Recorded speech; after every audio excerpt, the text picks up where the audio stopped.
వారాహీదేవి హిందూ మత నమ్మకాల ప్రకారం అమ్మవారి శక్తి రూపాలలో ఒకటి. ఈమెను సప్త మాతృకలలో ఒక ఆమెగా, దశ మహావిద్యలలో ఒక ఆమెగా కొలుస్తారు. ఈమె వరాహ ముఖం కలిగి ఉంటుంది. ఈమెను లక్ష్మీదేవి స్వరూపంగా కూడా కొందరు కొలుస్తారు. ఈమెను ఆరాధిస్తే జీవితంలో ఎదురయ్యే అడ్డంకులన్నీ తొలగిపోతాయి.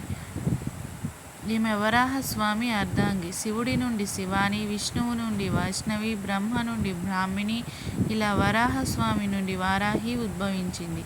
దేవి మహత్యం ప్రకారం రక్తబీజుడనే రాక్షసుడి సంహారం కోసం దుర్గాదేవి తన దేహం నుండి మాతృకలను సృష్టిస్తుంది. అలా పుట్టుకొచ్చిన మాతృకలతో రాక్షసుడిని, అతని సేనను సంహరిస్తుంది. శంభుడు దుర్గాదేవిని ద్వంద్వ యుద్ధం కోసం రమ్మని సవాలు చేస్తే ఆమె తిరిగి మాతృకలను తనలో ఇమడ్చుకుని రాక్షసుని సంహరిస్తుంది. వామన పురాణం ప్రకారం మాతృకను అమ్మవారి రూపమైన చండిక నుండి ఉద్భవిస్తారు. వీపు భాగం నుండి వారాహి పుడుతుంది. ఈమె వాహనం గేదెగా తెలుపబడింది.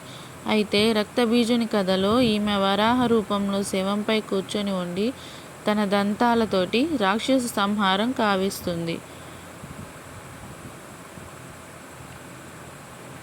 ఈ శక్తి దుష్ట శక్తులను అణచడానికి వీలుగా రూపొందించబడింది.